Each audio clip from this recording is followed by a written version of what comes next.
वालों को इस बात के लिए बधाई देना चाहता हूं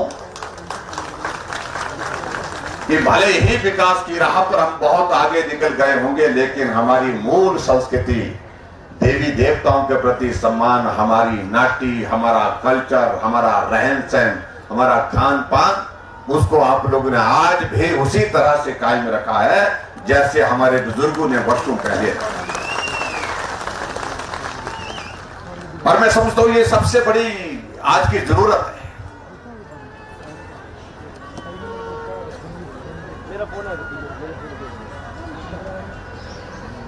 और कोई भी राष्ट्र, कोई भी स्थान हासिल नहीं कर पाया जब अपनी संस्कृति को छोड़ करके वो आगे बढ़ने की बात करता है। इसलिए मेरा नौजवानों से इस बात के लिए विशेष तौर से आग्रह है। आज शिक्षा अच्छी मिल रही है, आगे बढ़ने के बहुत सारे रास्ते हमारे पास उपलब्ध हैं, लेकिन आगे बढ़ते हुए हम जहां भी पहुंचेंगे, लेकिन उसके बावजूद हम मूल को नहीं छोड़ेंगे, अपनी संस्कृति को नहीं छोड़ेंगे। ये मेरा सभी नौजवानों से भी आज की सबसे बड़ा अपील है, आग्रह। ये मेले का आयोजन लगभग 2 वर्षों के बाद हम कर रहे हैं। पिछली बार मेला बंद था, मेरा 2 मेले पिछले बंद हो गए, और हमारी वजह से भी नहीं, आपकी वजह से भी नहीं। वो एक ऐसा जीव बीच में आ गया जिसको देख सकते नहीं थे, हम आज भी देख नहीं सकते, खुली आंख से दिखता नहीं, लेकिन जीना दूभर कर दिया उसने।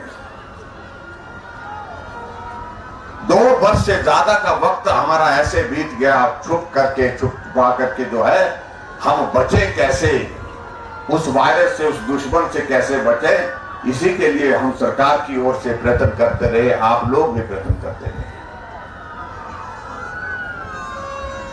मैं आप सबका भी धन्यवाद करता हूं कि आप सबका बहुत बड़ा सहयोग रहा। आज अगर हजारों के संख्या में इस मेले में हम आकर के इस प्रकार से बैठे हैं, मैं समझता हूं कि हमारी बात अधूरी रहेगी इस अवसर पर अगर हजारों की संख्या में यहां पर हम इस प्रकार से बैठे हैं, बिना खौफ के बैठे हैं, बिना डर के बैठे हैं और बिना मास्क के बैठे हैं। इसका श्रेय अगर किसी को जाता है तो मैं समझता हूं कि देश के यशस्वी प्रधानमंत्री नरेंद्र भाई मोदी की वजह। बड़ा संकट हमारे सामने, लेकिन उसके बावजूद भी हिम्मत के साथ खड़े रहो। श्रेय इसलिए मैं दे रहा हूं, अगर ये वैक्सीन का कार्यक्रम पूरे देश भर में इस प्रकार से नहीं शुरू होता तो आज शायद मुझे लगता है कि आज भी हम इस कोविड के दौर से बाहर निकलने की परिस्थिति में नहीं हो पाते।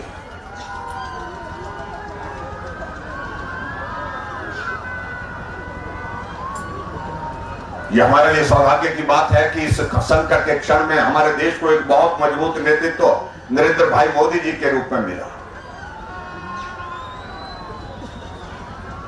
जिन्होंने हमेशा हौसला दिया और देश ने भी जो प्रधानमंत्री जी ने कहा उस बात को स्वीकार किया। आप देखिए दूसरे देशों में, देखिए आप अमेरिका में, देखिए आप रशिया में, देखिए आप जाकर के यूरोप में देखिए, नेता बोलते रहे लेकिन सुनते रहे लोग, लेकिन मानते नहीं थे। लेकिन भारत के प्रधानमंत्री जी ने जो आग्रह देश के सामने किया, देश के लोगों से किया, देश के नागरिकों से किया, देश के लोगों ने उनको सुना, सुनने के बाद उसको स्वीकार किया, उसको लागू किया। ये सबसे बड़ी बात है। लेकिन कई बार विचित्र परिस्थिति हम देखते हैं, हमारे विपक्ष के लोग उसमें भी राजनीति करने लगे। देश के प्रधानमंत्री नरेंद्र मोदी जी ने पूरे देश के साइंटिस्ट से कहा कि आप वैक्सीन बना करके तैयार करो, और देश के साइंटिस्ट को मैं बधाई देना चाहूंगा। रात दिन मेहनत करके उन्होंने वैक्सीन तैयार की, और वैक्सीन तैयार करने के बाद वैक्सीन उपलब्ध कराई तो हमारे विपक्ष के नेता कहने लगे कि अभी इसकी टेस्टिंग नहीं हुई है। साइंटिस्ट ने कहा टेस्टिंग हो चुकी है, आप लगाने की शुरुआत करिए। कांग्रेस के लोग बोलने लगे कि हम तो नहीं लगाएंगे, मोदी वैक्सीन है, इससे हमें कोई भरोसा नहीं है, ये बीजेपी वैक्सीन है। लेकिन मैं देश की जनता का हृदय से आभार व्यक्त करता हूं, उन्होंने कांग्रेस की बात को दरकिनार रखा। वैक्सीन सेंटर में लंबी कतारें लगी और वैक्सीन के उस अभियान का हिस्सा बने। और मुझे इस बात के लिए आप सबका भी धन्यवाद करना है कि जहां वैक्सीन पूरे देश भर में शुरू हुई और पहला प्रदेश अगर सबसे पहली डोज पूरा करने वाला था तो हिमाचल प्रदेश था। पहली डोज में भी पहले नंबर पर, दूसरी डोज में भी पहले नंबर पर हिमाचल रहा। और यह सबके सहयोग के बिना संभव नहीं था। हमें आके भाषण देते रहते, अगर वैक्सीन सेंटर आप नहीं जाते तो हमारा लक्ष्य पूरा नहीं होता।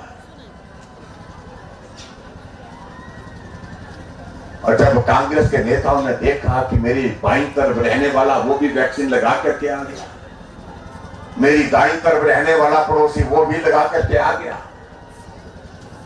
गांव में ऊपर रहने वाले नीचे रहने वाले सब लोग लगा करके आ गए,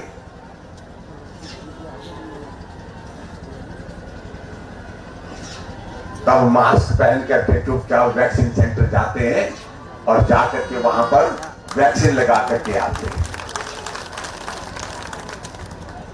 लोगों के बीच में तो कहते हैं कि मोदी वैक्सीन नहीं लगाएंगे, लेकिन मास्क लगा करके वहां पर वैक्सीन लगा करके आ रहे और नर्स को पूछ रहे हैं कि अगली डोज कब लगेगी।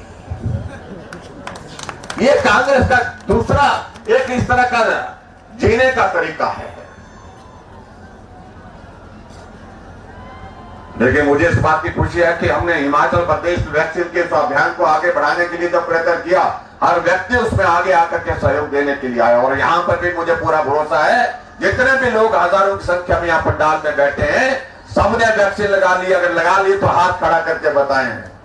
एक डोज लगाई तो एक करे, दो लगाई है तो दोनों करे। देखिए कोई नहीं बचा, दोनों डोज, डबल डोज। इसके कारण तो हम यहाँ पर हैं भाई।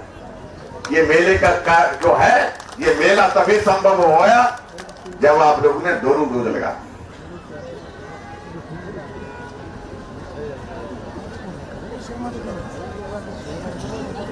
इसलिए मैं आप सबके बीच में ये इसलिए जरूर कहना चाहता हूं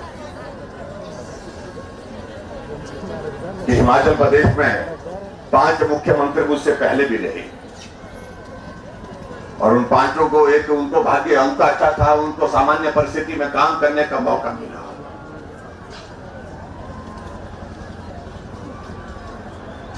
और जब गरीब मामा की बारी आई तो हमारी तो ऐसी तैसी की। कहने को 4.5 साल, लेकिन 2 साल तो हम अंदर ही रहे।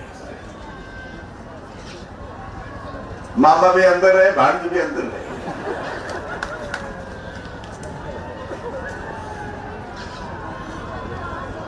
लेकिन उसके बावजूद मुझे इस बात की खुशी है कि हमने लोगों का जीवन भी बचाया। अब उन मित्रों से पूछना चाहते हैं, वो जरा मार्गदर्शन करते हैं हमारा, उनको जरा पूछो कि वैक्सीन की डोज लगाई, आपने कोई पैसा तो नहीं दिया? बिना पैसे के वैक्सीन लगाई।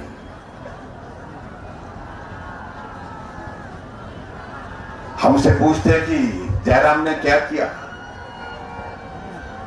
मैं उनको ये कहना चाहता हूं, उस संकट में जो लोग 50 साल सत्ता में रहे, उनके जमाने में हिमाचल प्रदेश में वेंटिलेटर की संख्या 50 थी और 50 में से 20 नहीं चलते थे, 30 चलते थे सिर्फ। और आज मेरे हिमाचल प्रदेश में 1050 यानी के 1050 वेंटिलेटर मेरे हिमाचल प्रदेश में, जहां उनके जमाने में 50।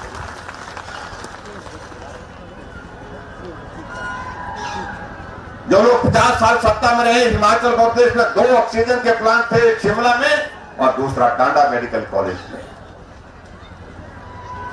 और आज मेरे हिमाचल प्रदेश में 50 ऑक्सीजन प्लांट लग चुके हैं। आने वाले समय में और भी उसमें बढ़ोतरी होने वाली। उसके बावजूद बोल रहे हैं कि कुछ नहीं किया।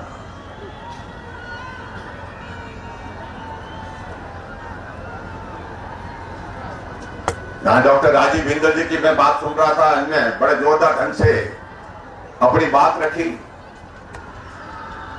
मैं भी किसी कार्यक्रम में जाकर के लोगों के बीच में था। हमने भी लोगों को पूछा इसी तरह से, जिस तरह से इन्होंने पूछा कि किसान सम्मान निधि का किसी को पैसा मिला। पंडाल में बैठे 95% से ज्यादा लोगों के हाथ खड़े हुए कि हमको मिला।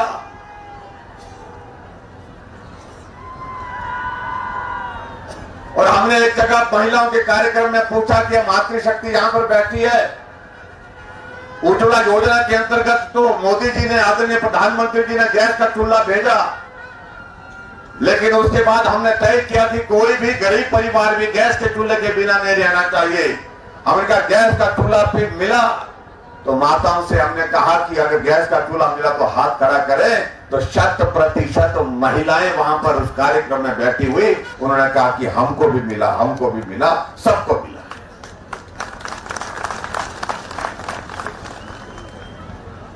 पूरे देश में हिमाचल पहला राज्य है जहां हर घर में गैस का चूल्हा।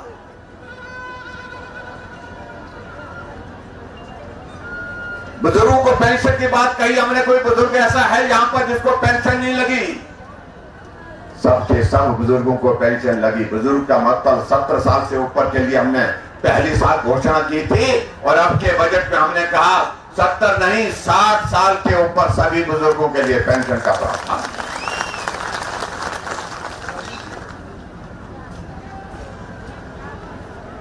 और इसके अलावा आगे बढ़कर के हमने और योजना की शुरुआत की। जो बीपीएल परिवार की बेटी है, जिस दिन उस बेटी की शादी होगी, चाहे वो किसी भी कम्युनिटी, किसी भी समाज से है, जिस दिन उस बेटी की शादी होगी, उस गरीब बेटी की शादी पर हम 31,000 शगुन योजना के अंतर्गत शगुन डालेंगे, ये हमने तय किया।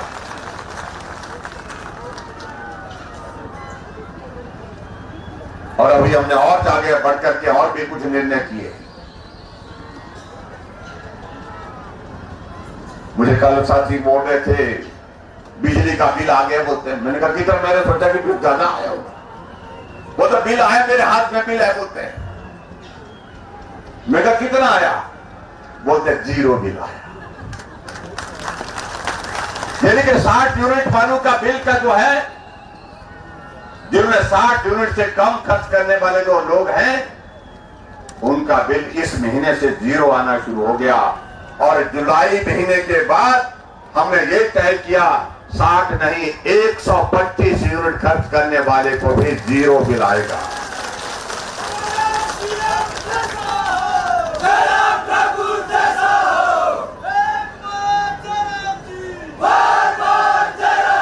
कई तरह की बातें करने की कोशिश की,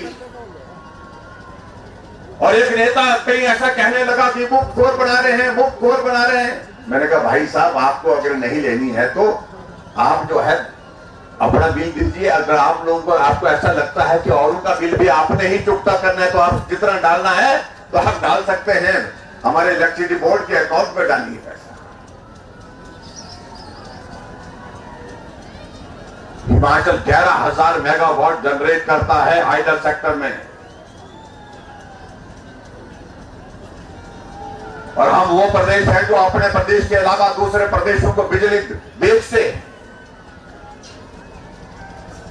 जब हम दूसरे प्रदेशों को बिजली बेचते हैं तो ऐसे में जो हमारा हिमाचल का गरीब नागरिक है, उसकी अगर मदद करने की मंशा हमने जाहिर की, अगर उसमें हमने सोचा कि उस गरीब आदमी के लिए मदद करनी चाहिए, अगर उसमें 200-250 करोड़ रुपए हमको खर्च भी करना पड़े, तो मैं समझता हूं कि बड़ी बात नहीं। हमने ये निर्णय लिया 11 लाख गरीब लोग जो हिमाचल प्रदेश में है, उनको 0 बिल आने वाले समय में आएगा, उनको कोई पैसा नहीं देना पड़ेगा। ये निर्णय हमारी सरकार ने किया। और मैं ये भी कहना चाहता हूं, अगर आपको लगता है कि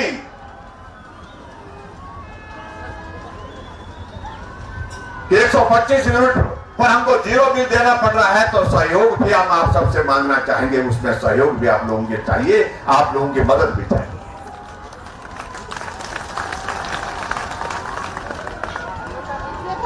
हमने आगे बढ़कर के एक निर्णय और लिया, या मेरी दाई तरफ जो है, जहां पर मातृशक्ति बैठी है, और मातृशक्ति के लिए तो मैं बहुत बहुत धन्यवाद करता हूं। आप लोगों ने बहुत गजब किया इस बार। पंचायतों में भी आप बढ़ चढ़ करके भाग लेती हैं, चुन करके आई, बड़ी संख्या में आई। और 65 साल से 69 एज की उम्र में जो माताएं हमारी हैं, उनके लिए हमने पेंशन का प्रावधान भी ये किया है कि उसमें 1000 के बदले 1150 रुपए पेंशन देने का प्रावधान उनके लिए किया है। और जब 70 साल के ऊपर है तो 1700 रुपए पेंशन आपको दे। हमने आंगनबाड़ी वर्कर की सैलरी बढ़ाई, उन ऑनरेरियम बढ़ाया, हमने आशा वर्कर का ऑनरेरियम बढ़ाया। और उसके साथ साथ में हमने ये भी किया तय किया कि जो सेल्फ हेल्प ग्रुप है, और सिहोर जिला में मुझे इस बात की खुशी है कि मातृशक्ति बहुत बड़े उसमें जुड़ करके वो सेल्फ हेल्प ग्रुप में काम कर रही हैं, उनके लिए भी हमने 25,000 रुपए रिवॉल्विंग फंड सभी सेल्फ हेल्प ग्रुप को हिमाचल प्रदेश में देने का निर्णय किया। अपना काम शुरू करें। अगर लोन लेना चाहती है तो 4% पर हमने लोन देने का भी निर्णय किया। लेकिन यही नहीं रुके, हम इससे भी आगे बढ़े। और इससे आगे बढ़ करके हमने ये भी निर्णय लिया कि माताओं बहनों की संख्या जो है, हमारी पॉपुलेशन, हमारी आबादी का 50% है। और यहां पर भी इस तरफ में देख रहा हूं पुरुष बैठे हैं, और इस तरफ में देख रहा हूं महिलाएं बैठी हैं। और संख्या को अगर मैं पूरा गिन करके यहां से हिसाब लगाऊं तो पुरुषों की संख्या कम पड़ेगी भाई, बुरा मत मानना आप लोग, बड़ी संख्या में यहां है। और इसलिए हमने कहा कि अगर 50% आबादी है तो किराया भी आपसे 50% ही लिया जाएगा, आधा किराया लिया जाएगा। पुरुष वाले भी तारीफ डालो भाई, भला आपका ही है इसमें ज्यादा, क्योंकि बटुआ तो आपका ही खुलेगा। पर ऐसा मत कर देना कहीं कि अपने आप लाचार कर घर में बैठे कि हमको तो 100%, हमको तो 100% किराया देना पड़ेगा, महिलाओं को आता तो सारे काम पर महिलाओं को लगा करके रख दिया आपने। जा बाजार से ये सामान मिला, जा तू ये भी काम करके आ जा। लेकिन हालात ऐसे बनेंगे, आप घर में रह जाएंगे और ये सारा काम करने के लिए बाहर निकलेंगे। और इसलिए इस बात को मैं कहना चाहूंगा, माताओं बहनों का आशीर्वाद इस बार जो है हमको जो है बड़ा जोरदार मिलने वाला है। और मैं इस बात को दावे के साथ कह सकता हूं, पूरा का पूरा मिलेगा, पूरा का पूरा आशीर्वाद मिलेगा। और उसके लिए मैं आपका धन्यवाद भी करने के लिए फिर से भी आपके बीच में आऊंगा। इसे आगे बढ़कर भी हमने निर्णय लिया। जिस दिन हिमाचल दिवस था उसमें हमने एक निर्णय और लिया है कि हिमाचल प्रदेश में हम पानी का बिल लेते हैं ग्रामीण क्षेत्रों में, पैसा ज्यादा नहीं, 34-35 रुपए महीने का किराया लेते हैं। जब मैंने देखा, मैंने पूछा अधिकारियों को, हमने कहा कितना कर पैसा आता है ग्रामीण क्षेत्र से इन बिलों के माध्यम से? कहा कि 30 करोड़ के लगभग आता है। हमने कहा 72 लाख की आबादी में सिर्फ 30 करोड़ रुपए आता है, तो बाकी ये पैसा बोलते थे आधे से ज्यादा देते ही नहीं। मैंने कहा आधे से ज्यादा देते नहीं हैं, जो देते हैं उनसे लेते क्यों है फिर? तो बराबर करना चाहिए। तो हमने तय किया कि हिमाचल प्रदेश में गांव में रहने वाले किसी भी आदमी को नल के पैसे नहीं देने पड़ेंगे, पानी के पैसे नहीं देने पड़ेंगे।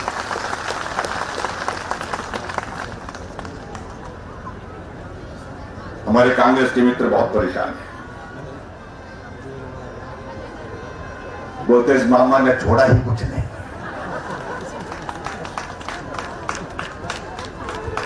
और छोड़ने वाले भी नहीं, इस बात को मान करके चलिए। बड़े उछल उछल करके बोल रहे थे, हमारा विधानसभा का सत्र चला हुआ था, कुछ लोग खड़े होकर के बोलते थे कि आपका अंतिम सत्र है, कि आपकी सरकार का अंतिम सत्र है, अगली बार हम आएंगे। मैंने कहा बैठो तो सही, आएंगे कैसे? जब आने देंगे हम तब आएंगे।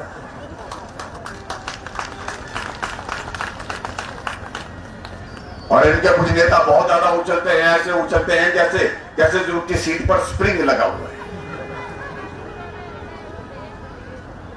उछल करके कहते थे हम पंजाब में आ रहे हैं, टंगी साहब आ रहे हैं, उत्तराखंड में आ रहे हैं, मणिपुर में आ रहे हैं, गोवा में आ रहे हैं। हमने कहा परिणाम तो निकलने दीजिए भाई साहब। और जिस दिन परिणाम निकला 10 मार्च को, तो विधानसभा का सेशन लगा होता, सब ऐसे दुबक करके बैठे हुए थे सामने, मालूम नहीं कि क्या घटना हो गई। हमने नमस्कार की तो हमारी नमस्कार का भी जवाब देने की स्थिति में नहीं थी, ऐसे ऐसे सिर हिला रहे थे। हमने कहा भाई साहब कोई बात नहीं, होता रहता है।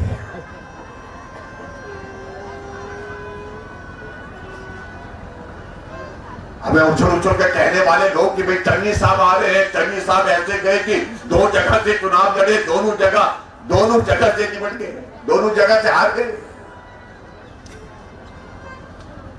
और एक और नेता होते तो पहले हमारी पार्टी में हुआ करते थे, बाद में कांग्रेस पार्टी में चले गए, जो हमेशा मंच पर आते थे और ताली का जिक्र करते थे। वो ताली बजाते बजाते तीसरे स्थान पर रह जाते थे। सिद्धू साहब आप समझ गए ना।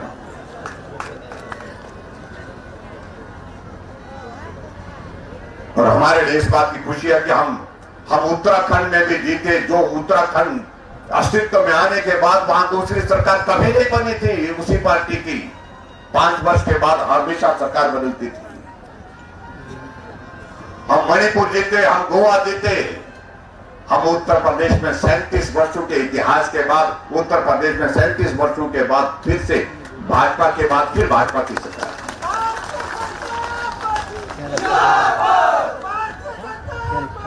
जिन 4 प्रदेश हम थे, चारों जगह वापिस आए। और अब तो मैं कांग्रेस के मित्रों को यह कहना चाहता हूं, जो तुम बहुत शोर डालते थे कि यहां बारी बारी होती है, बारी बारी का काम खत्म हो गया, अब हमारी बारी है, हमारी ही बारी रहेगी। देखना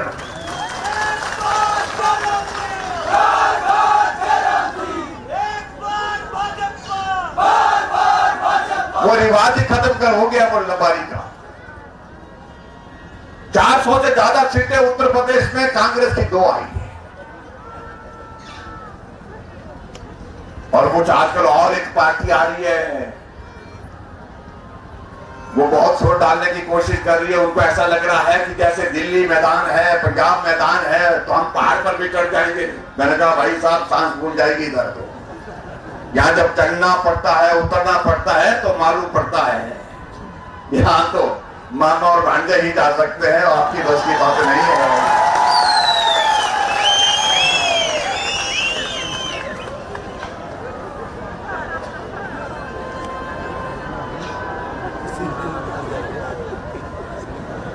अपनी बातें ऐसे कहने की कोशिश करते हैं। बड़ा दिलचस्प बात सुना रहे थे हमारे, मैं एक दिन देख रहा था सोशल मीडिया में, एक हमारे सरदार भाई साहब पंखे के नीचे बैठे हैं और पंखे को रस्सी से घुमा रहे हैं।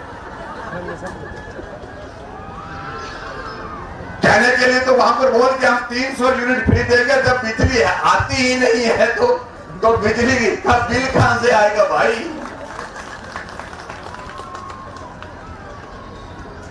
और यहाँ हिमाचल प्रदेश है, पहाड़ी प्रदेश है, लेकिन उसके बावजूद 24 घंटे बिजली देता है, 24 घंटे पानी देता है हिमाचल। इस बात को समझे और समझाने की आवश्यकता है। इसलिए बहुत सारी योजनाओं का हम जिक्र करेंगे, बहुत लंबा वक्त लगेगा। और मेले में मैं मानता हूं कि बहुत लंबा बोलना भी नहीं चाहिए, बहुत लंबी बात करनी भी नहीं चाहिए। ये सिरमौर हमारा ऐसा जिला है जहां आपकी भावनाओं का सम्मान करते हुए बहुत लंबे समय से एक आपका संघर्ष चला हुआ है हाटी की बात कहने की, जो आपने शुरुआत की है, अभी तक भी वो मुकाम तक पहुंचाने के लिए उसके लिए प्रयत्न करना है। लेकिन मुझे इस बात की खुशी है कि हमने आपकी आवाज को बुलंद स्वरों में जो जाकर जहां रखना था वहां तक उसको पहुंचाया है। और मुझे पूरा भरोसा है, पूरा विश्वास है कि आने वाले समय में जहां हमने बात कही है ये काम हो करके रहेगा, हम हटके के पीछे मुड़ने वाले नहीं। अब कुछ दिन पहले मुझे मुझे आपका प्रतिनिधिमंडल जो है विधानसभा के सत्र के दौरान मिलने के लिए आया था, हमने पूरी बात सुनी। उसके पश्चात हमारे गृह मंत्री जी से मेरी बात हुई, मैंने कहा इसमें आपका निवेदन, इसमें आपका सहयोग चाहिए, आशीर्वाद चाहिए। उन्होंने कहा मैं करता हूं। और मैं उन पर टेक्निकल चीजों में नहीं जाना चाहूंगा। यहाँ डॉक्टर साहब ने बहुत डिटेल में सारी बातों का जिक्र कर लिया है। उससे पहले जो उस हाथी के सारे विषय के बारे में बहुत दक्षता से अपनी बात रखते हैं। लेकिन मुझे इस बात की पूछी है कि अभी हमने समय मांगा था गृह मंत्री जी से, तो उन्होंने समय दिया। हम सब लोग गए और मिल करके आए। उन्होंने कहा कि सारी औपचारिकताएं आपकी लगभग पूर्ण है और बहुत जल्दी आने वाले समय में हम इस निर्णय को लेंगे और निर्णय लेकर के आपका जो लंबे समय से जो एक मुद्दा है उस मुद्दे का समाधान करेंगे। और हमें पूरा भरोसा है। मां बिरयानी का भी आशीर्वाद, आप सबका भी आशीर्वाद, उसके साथ हम आगे बढ़ेंगे, इस लक्ष्य को पूरा करेंगे, ऐसा मुझे पूरा भरोसा है।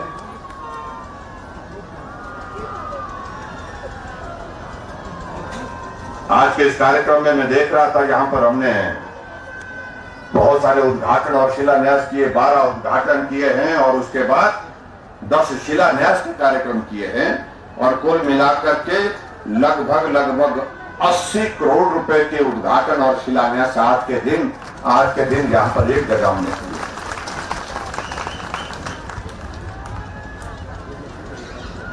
उसके लिए मैं आप सबको बधाई देता हूं। मैं उन योजनाओं का जिक्र करूंगा तो बहुत सारा वक्त लगेगा और ऊपर से मुझे लगता है कि मौसम भी इशारा कर रहा है। लेकिन उसके बावजूद जहां पर इतने सारे 80 करोड़ रुपए के उद्घाटन शिलान्यास होने के बावजूद भी कहा गया कि कुछ और चीजें यहां पर करनी चाहिए। मैं 2-4 चीजों का जिक्र करूंगा। हमने आपके यहां पर कुछ चीजों की शुरुआत की। आपने हरिपुर में जो है पुलिस चौकी मांगी थी, वो हमने दी। पीडब्ल्यूडी का बोगदार में सब डिवीजन मांगा था, वो भी हमने दे दिया। आईपीएच का सब डिवीजन आपने शायद दाहू में मांगा था, वो भी हमने कर दिया। उसके बाद कुछ एक स्कूल थे मांगे थे, वो स्कूल भी हमने कर दिए। पिछले कुछ बातें और रहती होंगी, उनको भी हम पूरा करेंगे। लेकिन यहाँ विशेष तौर से 3 स्कूलों के लिए मैं जरूर कहना चाहता हूँ। एक स्कूल जो है government middle school Jat Dravid है, जाट द्राविड जो मिडिल स्कूल है, इस मिडिल स्कूल को मैं हाई स्कूल करने की घोषणा करता हूं। और ये आप लोगों के बीच में यहाँ पर एक बात आई थी और भी जहां कही है उसकी हम डिटेल लेंगे। जहां जहां नॉर्म के मुताबिक संभव हो पाएगा उस पर भी विचार करेंगे। और उसके अलावा एक जो है वो मिडिल स्कूल सेल है, इसको भी हाई स्कूल करने की मांग यहां पर रखी गई है। इसको भी मैं हाई स्कूल करने की यहां पर घोषणा करता हूं। और एक और ये स्कूल है यहां पर हाई स्कूल दिवड़ी खड़ा, और इसको हाई स्कूल को अपग्रेड करके इसको +2 करने की बात कही गई है, तो इसको +2 करने की भी यहां पर घोषणा करता हूं। इसके अतिरिक्त एक बात यहां पर कही गई है, जो मंच है यहां पर हमारे दिलीप जी ने बहुत अच्छा गाना गाया, अपने नाम के साथ सिरमौरी जोड़ के रखा है। अच्छी बात है, अपनी पहचान आपने इनमें अलग तरह से बना के रखी है। सिरमौर के साथ इनका लगाव है और सिरमौर के साथ जुड़े रहना चाहते हैं, सिरमौर के लिए काम करना चाहते हैं, उस संस्कृति को आगे बढ़ाना चाहते हैं। उनको मैं बहुत बहुत बधाई दी। उन्हें सरकार की योजनाओं पर भी बहुत बेहतरीन प्रस्तुतिकरण दिए और हमको भी कहा नाटी का फेरा लगाओ, नाटी का फेरा हमने भी लगाया यहाँ। उनका धन्यवाद। और मुझे इस बात को लेकर के खुशी है कि कहा गया है कि यहाँ पर कि स्टेज यहाँ पर होना चाहिए ठीक तरह से, व्यवस्थित ढंग से। और इसको इस स्टेज के लिए शायद मैंने पहले 10 लाख रुपए दिए थे, लेकिन उसके बावजूद भी यहाँ पर श्री सही राम जी भी कह रहे थे कि यहाँ हमने कितनी बार तंबू लगाया, कितनी बार ये तंबू उखड़ गया।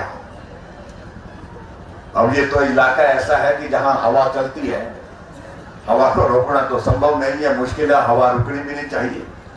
लेकिन आपका ये स्टेज ठीक बने, स्थायी रूप से बने। अगर इसके लिए हमने 10 लाख रुपए पहले दिया है, उसमें अगर कमी है तो 15 लाख रुपए में और देने की घोषणा करता हूं, ताकि ये स्टेज तो कम से कम स्थायी रूप से यहां पर बन जाए। ये मैं आपके बीच में कहना चाहता हूं। और बस आप बैठो बैठो बैठो। एक और बताया है कि भी एक हाई स्कूल जो है चौरास है, इसको +2 करने की बात कही गई है। नॉर्म्स में आना चाहिए, नियमों में, यानी कि पॉपुलेशन और बच्चों की संख्या के हिसाब से। तो इस स्कूल को भी मैं +2 करने की यहां पर घोषणा करता हूं। आगे बढ़कर के एक बात और कही है कि एक पटवार सर्कल का जिक्र किया गया है यहां पर हरिपुर धार के अंतर्गत, और इसमें कहा गया कि ये खुलना चाहिए। ये भी शहर का है, शहर का है, तो शहर के इस पटवार सर्कल को भी खोलेंगे। ये भी मैं आपके बीच में कहना चाहता हूं। और इसके अलावा एक और चीज को लेकर के यहां पर कहा गया है कि यहां पशु औषधालय जो है वो क्या ये बरोग बनेगी, और इसको जो है अपग्रेड करने की जो बात कही गई है, इसको वेटनरी डिस्पेंसरी से इसको अपग्रेड करके जो है वेटनरी हॉस्पिटल बनाने की मांग कही है। इस मांग को भी मैं स्वीकार करता हूं, उसको भी पूरा करूंगा। ये भी मैं आपके बीच में कहना चाहता हूं। और अंत में एक बात और जो यहां पर कही गई है, यहां कि जो हमारा नौराधार से जो हमारा नायब तहसीलदार है वो 2 दिन के लिए हफ्ते में कम से कम जो है यहाँ बोगधार में आना चाहिए, ताकि बोगधार के लोगों को अपने काम के सिलसिले में दूसरी जगह जाने की जरूरत ना पड़े। इस बात को सुनिश्चित करने की दृष्टि से ये भी एक निर्णय हम आपके बीच में कर रहे हैं। और एक चीज को लेकर के जो एक और बात कही गई है, और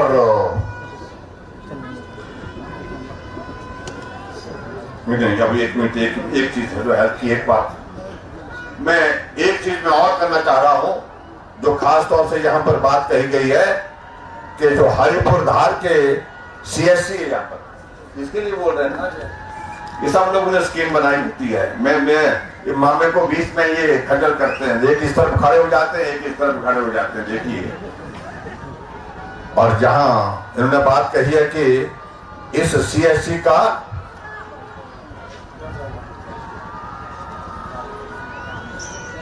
इस CSC का दर्जा बढ़ा करके इसको सिविल हॉस्पिटल करने की जो बात कही गई है, इस बात को मैं स्वीकार करता हूं, क्योंकि ग्रामीण क्षेत्रों में स्वास्थ्य की बेहतर सुविधाएं देने के लिए हमारी सरकार वचनबद्ध है, और निश्चित रूप से इसको हम करेंगे। ये भी मैं आपके बीच में कहना चाहता हूं। अब मैं सबको कहना चाहूंगा कि आप अपना अपना स्थान ग्रहण करें। अध्यक्ष जी से भी निवेदन करना चाहूंगा, और मैं सबसे हो गया, बहुत सारे स्कूल खोल दिए। कहा थाना कसौका में एक मिडिल स्कूल है, और उसको मिडिल स्कूल को हाई स्कूल करने की जो बात कही गई है, इसको भी मैं हाई स्कूल करने की घोषणा करता हूं। अब इसके बाद मुझे आप सबसे एक बात कहनी है। अब वो बात कहनी है ये कि आपने तो हमसे जो मांगा वो हमने देने की कोशिश की है, पूरा दिया है। आपसे हम एक ही चीज चाह रहे हैं, और वो ये चाह रहे हैं कि नवंबर के महीने में चुनाव होगा, मुझे एक विधायक साथ चलने वाला दे दीजिए। विधायक भारतीय जनता पार्टी का चुन करके आप भेजें। ये मैं आपके बीच में कहना चाहता हूं, निवेदन करना चाहता हूं, और मुझे पूरा भरोसा है। और मैं एक बात जरूर कहना चाहता हूं कि कांग्रेस पार्टी में पता नहीं आजकल क्या हुआ है,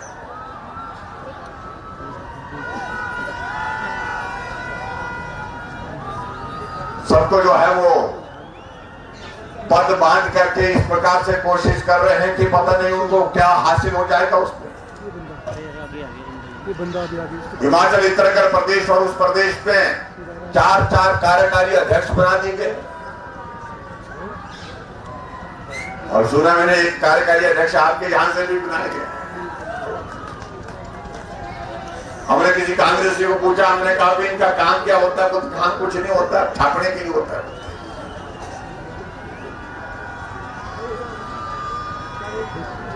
वो उनकी पार्टी का विषय में उस बारे में कुछ नहीं कहना चाहता, लेकिन मैं एक बात जरूर कहना चाहता हूं कि हिमाचल प्रदेश इतिहास बनाने वाला है। अब की बात हिमाचल प्रदेश इतिहास इसलिए बनाएगा कि भाजपा के बाद फिर भाजपा की सरकार हिमाचल प्रदेश में बनाएंगे। आप सबके आशीर्वाद से देश के यशस्वी प्रधानमंत्री नरेंद्र भाई मोदी जी का आसान हम चुकता नहीं कर सकते। हमने उनसे मदद के लिए कहा, हमने कहा हिमाचल को मदद की जरूरत है। 800 करोड़ हिमाचल प्रदेश के लिए स्पेशल पैकेज के नाते जो है, स्पेशल असिस्टेंस के नाते हिमाचल प्रदेश के लिए दिया। आज अगर हम ये 100 करोड़ रुपए के उद्घाटन और शिलान्यास कर रहे हैं एक एक विधानसभा क्षेत्र में, ये आदरणीय प्रधानमंत्री नरेंद्र भाई मोदी जी की देन है।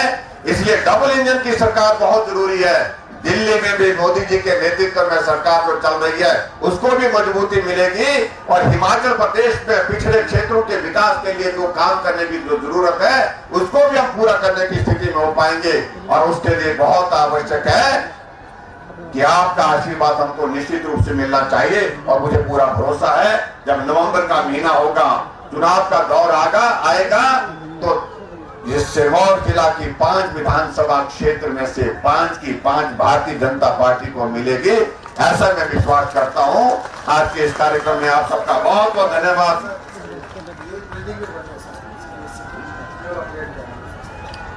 भाई आप लोग किसकी बिल्डिंग कैसे बन गई है? अगर बिल्डिंग बनी है तो मैं पता कर लूंगा, लेकिन सही मायने में अगर बिल्डिंग बनी है तो जो उप स्वास्थ्य केंद्र जरग है इसको अपग्रेड करके इसको पीएसए भी बनाएंगे। ये भी मैं आपके बीच में कहना चाहता हूं। आप सबका बहुत बहुत धन्यवाद। नमस्कार।